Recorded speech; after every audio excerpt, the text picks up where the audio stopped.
A New York Assemblyman is calling out AOC over what she describes as her, quote, Bronx girl roots. Matt Slater shared this photo from his high school yearbook and posted on X. If you're a Bronx girl, then why are you in my Yorktown yearbook? Give it up already. This was in response to AOC posting, I'm a Bronx girl. You should know that we eat Queens boys for breakfast respectfully. The school is located over an hour north of the Bronx in the suburbs of Westchester County. Slater was a senior at the same school as AOC when she was a freshman. Of course, that post by AOC was criticizing Trump because Trump grew up in Queens and the two politicians went to high school together. Yearbooks don't lie, Carly. So that's that story. All right, a report from the Wall Street Journal revealing possible prospects of chair the Federal Reserve as President Trump hints at plans to replace Jerome Powell. You were criticizing the Federal Reserve Chair before coming to this summit. I think he's terrible. I was wondering if you've begun interviewing different candidates for the Fed pick. Yeah, I know within 3 or 4 people who are going to pick. I mean, he goes out pretty soon, fortunately, because I think he's terrible. Cheryl Casoni from our sister network Fox Business here to break it all down for us. So, Cheryl, who's it going to be? Well, it's not breaking news that Donald Trump is not happy with Jerome Powell because he feels... Want to really see something that said, take a look at what happened. Hey.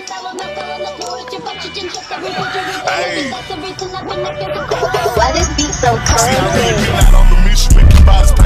We will make America proud again. And you try to kill our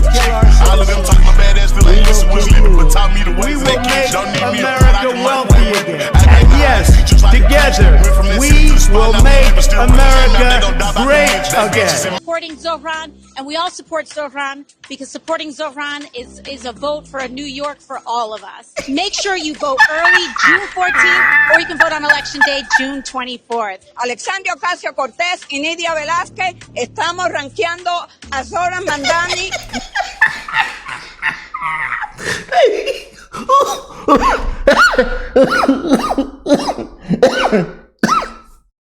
They finna run everybody outside of New York City. They finna run everybody out of New York City. They finna run everybody out. Man, I'm telling you,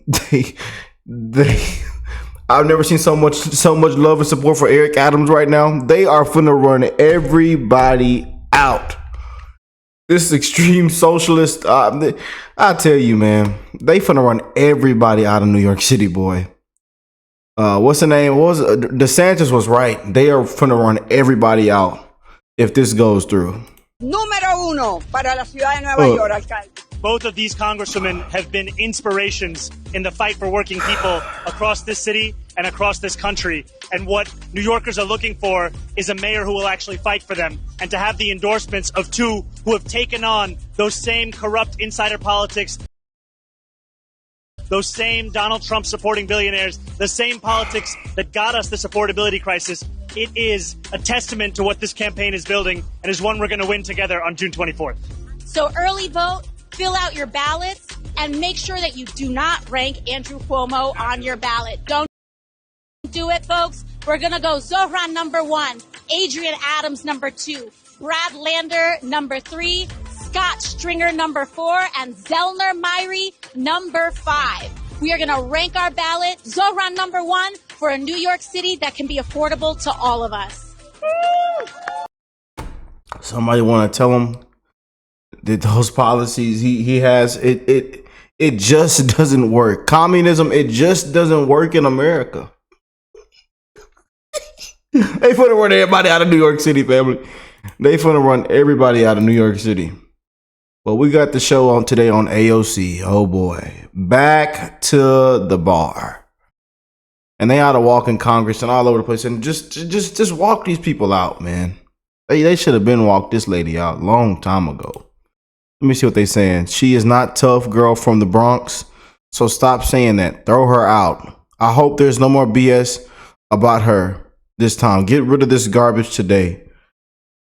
Silly girl. We don't need silly girls in Congress. Impeach AOC. She's not from the Bronx. Let's hope AOC is gone soon. So she lied. I'm deeply ashamed that she's my generation. Where did AOC get her education? Arrest her. Arrest her, bartender, forever. She's evil. Bartender. But her fans don't care much about the facts. Yeah. Oh boy. You know. But AOC, you know, got called out by Matt Slater. And if you are a Bronx girl, then why are you in my Yorktown yearbook? Give it up already. And these photos have been going viral. You know, they done pulled out the yearbook, you know what I'm saying?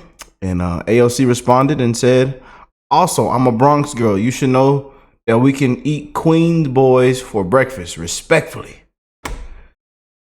And they say you're from Westchester. It's already been exposed. Oh man, I tell you, them Patriots, they really be exposing you. Oh yeah, she isn't kidding. Y'all know what that mean? If you know, you know. Yeah, but you know, someone says, "Oh, you've been eating all right." Yeah, I think he's referring to her that little pouch she has. She has a little stomach from eating good. You know. All right. I guess that's what they're referring to. All right. Everybody says, yeah, she's been eating a lot lately. You've been eating a lot. Looks like whatever weight Lizzo lost, you found. Whatever weight you lost, whatever weight Lizzo lost, you found it. So they're saying from this picture here that she is gaining weight pretty rapidly. AOC is gaining weight, y'all. I know some of y'all probably don't care at all. I know. But this is what people are saying, you know. People are just calling her a fraud, a liar all over the internet. And they're also are coming after her for, you know, campaigning for this disgraceful, you know, communist, socialist, extremist crap. And they're just going to run everybody out of New York City, you know, everybody. But I want to show something on the show today as we get towards the end. Like this is right here from, what's the name? Chris. This was, you know, and some, you know, I know how some of y'all feel about it, but this was actually a really good video I want to put on the show today. This was actually really good. Let's jump into this right here. And you know, she's been getting a lot of backlash for Trump's calling for Trump's impeachment, and then Trump went and said, you know, she is stupid and has a low IQ, and that she should take a cognitive test. And I bet you the cognitive test would show that she isn't qualified for office, that AOC, Jasmine Crockett, Ilhan Omar, and many others are not qualified for office, as their districts are completely failing, you know. And we'll type when we can show that real quick. I'm pretty sure y'all have already seen it. It's broke the internet. You know, and Trump called her out right here, you know. Trump, you know, called her stupid and one of the most dumbest people in Congress, you know, after AOC called for Trump's impeachment on the Iran strikes, you know, and he just ended their careers in this one post right here on Truth Social that broke the internet, you know. And she says she should take a cognitive test, y'all. You know, Trump took a cognitive test and aced every last thing about it. The doctor says Trump is more than competent. You know, that's what the doctor said. So hey, I mean, I guess we can't argue with the doctor, huh? But also, Trump is flipping the script, and this is breaking news. And we got a video coming on this later on in the show, later on today. But Trump endorses Jasmine Crockett, AOC, for the Democrat nomination for president and VP in 2028. You know, and you know, this right here, this reverse psychology Trump is doing, this is beautiful. This is great. He says, I have an idea for the Democrats to bring them into play. After years of being left in the cold, including suffering one of the greatest losses in history, the 2024 presidential election, the Democrats should nominate low IQ candidate Jasmine Crockett for president, and AOC plus 3 should be respectfully vice president, and 3 level members of the cabinet added together with their future communist mayor of New York City, Zoran, that fella there, and our country is really screwed. Yeah. So Trump just and this broke the internet a couple of hours ago, so we definitely gonna get into this shortly. But yeah, Trump just said Jasmine Crockett and AOC should be the Democrat nomination for president and VP in 2028. And then the country is really screwed. But back to this right here, man. I really want to play this right here. Check this out. Welcome to News Nation, where right and left come to be reasonable. My brothers and sisters, I believe it is time, okay? I know the fake fighting works. It works for the parties, it works for the pod bros, it works for the media. We love the ratings of when they're going at it with each other. It's great. But we have to see that there is a real enemy that matters so much more than every other contrivance. It hates both sides. It is coming for all of us for real. So whatever you think threatens you, trans athletes, ICE tactics, socialists, Trump talk, fake news, none of it compares to what actually is hunting all of us. I realized it was time for a wake-up call when AOC, the member of Congress from New York, was hapless enough to call for impeaching Trump again, this time for doing something that led to a ceasefire. On Saturday, AOC tweeted, "The president's disastrous decision to bomb Iran without authorization is a grave violation of the Constitution and congressional war powers. It is absolutely and clearly grounds for impeachment." Now, I categorically disagree, and I don't think you'll find a legal expert that gives her anything but kind of an eye roll. But she got what she wanted, attention and Trump to hit back, right? Stupid AOC is now calling for my impeachment, despite the fact that Democrats tried that twice before. Go ahead and try impeaching me again. Make my day. AOC strikes back at Trump, writing, "Mr. President, don't take your anger out on me. I'm just a silly girl. Take it out on whomever convinced you to betray the American people." AOC is right. This is silly. And so is she. And so is the president's response. But this is where we are because this is how they want it. And it has spawned a problem neither can contain. There is a reason AOC's main allies on impeachment are the pod bros, okay? While I think there is a legal argument that a president should need Congress for military action like what Trump just did unilaterally, there is no will in Congress to check the president. They will not impeach, and they will never remove. So why would you do it? I've asked this with each impeachment of Trump, and the answer was always the same: principle. But here's what I've realized, and I think you probably have too. That principle is empty outrage, okay? And that is AOC's signature cause. That is why for 6 years, AOC has accomplished nothing but a social media following in Congress. Find a major law she passed as the lead sponsor. The best you'll find is an attempt at the Green New Deal. The Green New Scam. The Green New Scam. Democrats. She hasn't done anything effective about healthcare prices that are going up. People are getting 20, 30% increases in their premium. Where is she on that? Rent prices going up. She just wants it free, right? Just makes people angry, just plays to outrage. I don't know what's worse, being so impractical or so incendiary. But the time for posing and manufacturing fear is over. If you think you're going to out MAGA, you're wrong. And it doesn't matter because the fake fights are now exposed. We have an actual terror coming. In fact, it's here. It is among us and it is part of us. ICE just arrested 11 Iranian nationals in the past 48 hours, including a man with ties to the IRGC and Hezbollah. The FBI is shifting agents it assigned to immigration enforcement to counter terror.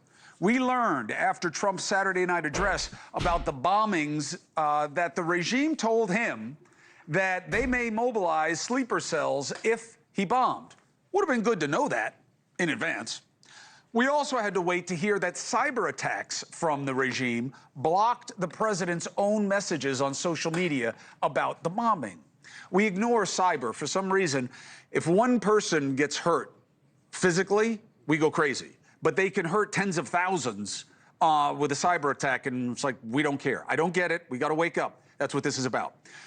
Just because the regime can't retaliate in an overt military way doesn't mean it can't keep doing what it's done for decades. And unlike after 9/11, our worry is not just about brown guys with beards screaming about Allah.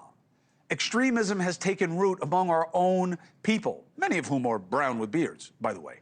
It's not about how you look, it's about how you think, okay? Especially among our young people. We see them on both fringes. The number one terror threat domestically for years has been what? Now you're probably thinking Muslims. Wrong. Right-wing white nationalism. Now it has an equal opposite on the left with this perverse affinity for fundamentalists like Hamas. Globalize the Intifada. We hear alleged Democrats questioning Israel's right to exist, saying the regime in Iran is a victim. Both sides going all in on what? Destroying the democracy. Every institution is bad. There is no truth. There is no law and order. There is no justice. There is only fealty to one side. And yes, I blame the parties. And yes, I blame the political players who have made disruption and destroying the institutions commonplace in politics. It has encouraged people to use violence to advance political agendas. And you don't have to believe me, you just have to research. Look at all the recent political violence. There are no jihadis from the Middle East, just Americans and an Egyptian national who bought into all the extremism in the atmosphere. The guy in Boulder was an Egyptian national. But your boy Mangione, assassinating a healthcare CEO in New York, right? The guy who blew himself up outside the IVF clinic in California, the guy who assassinated 2 Israeli embassy staffers, the guy who shot the lawmakers in Minnesota and their spouses. These are not jihadis.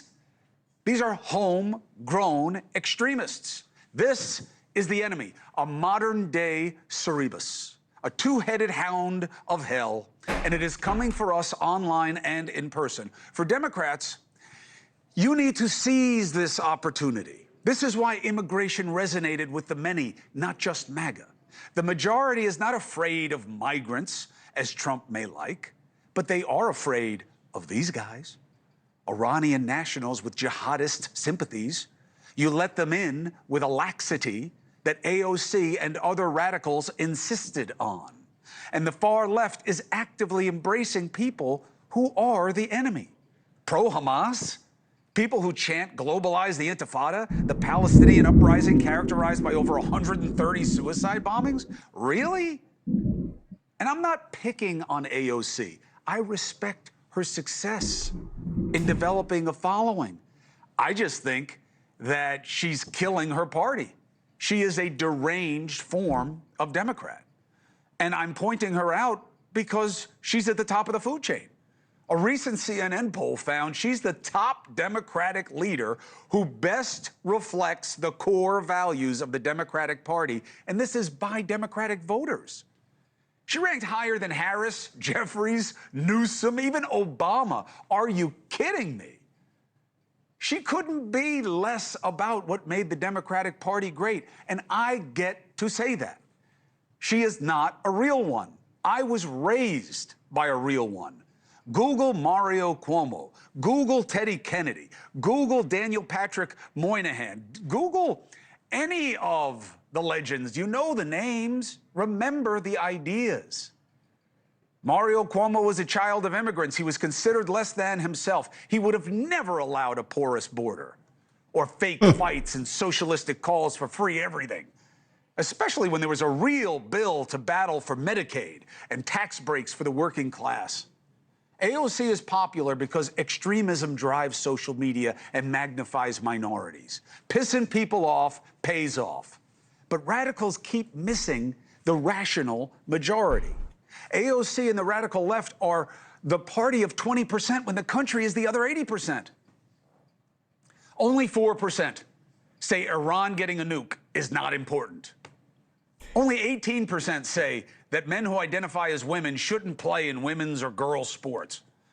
Only 1 in 3 voters say foreign students who support terrorists should stay here.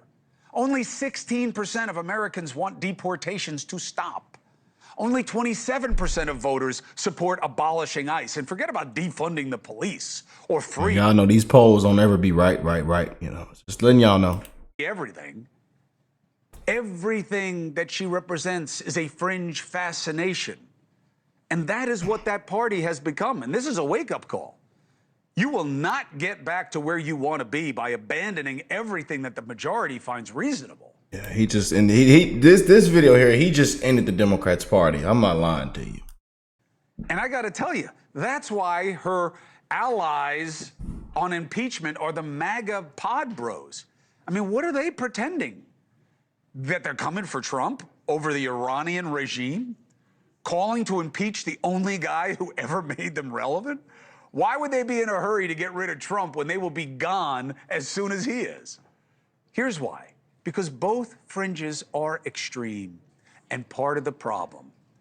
Where are the better ideas to help? MAGA does the same thing as the radical left. Not all Trump voters are white nationalists, but all white nationalists like Trump for a reason. Extreme talk. I don't think he's a bigot. I think he baits people. I think he provokes. Like making every migrant an enemy and sending ICE flying all over the place after good people while actual bad guys have been under the radar until now. Like Trump attacking the media for asking real questions. Don't make enemies of one another. We're not here to please the powerful. We do not know if the bombings in Iran were successful. We don't know. No. You got a ceasefire out of it. Don't make the media the enemy. Focus on the real one, the extremists. Even after the president announced the ceasefire deal, Iran and Israel kept mobbing each other overnight, and it was unclear whether either side would stop. When asked by reporters, President Trump called both sides out. Take a look. Israel, as soon as we made the deal, they came out and they dropped a load of bombs, the likes of which I've never seen before. The biggest load that we've seen. I'm not happy with Israel. You know, when I say, okay, now you have 12 hours, you don't go out in the first hour and just drop everything you have on them. So I'm not happy with them. I'm not happy with Iran either. We basically have two countries that have been fighting so long and so hard that they don't know what the fuck they're doing. Do you understand that? I got to tell you, I agree. Okay? And all right. Can attack his language, but welcome to America. Okay? Coarse language is the least of our problems. I love when people online say, I just wish your language weren't so rough. How about the ideas? Okay, at least he's being reasonable. Okay? Israel should stop. Iran should stop. And now they are. That's good. Will it hold? I don't know. But let's discuss what actually matters and stop with all the fake fights. There are plenty of real enemies actively trying to kill us from without and within. There's no reason to make them up. Not anymore. Thank you for watching. Oh boy. What do y'all think of that? Let me know, man. I definitely had to end the show off with that one right there. How do you feel about Chris Cuomo with that one? Let me know. I love y'all, and I'll catch y'all on the next one. Peace and love, family.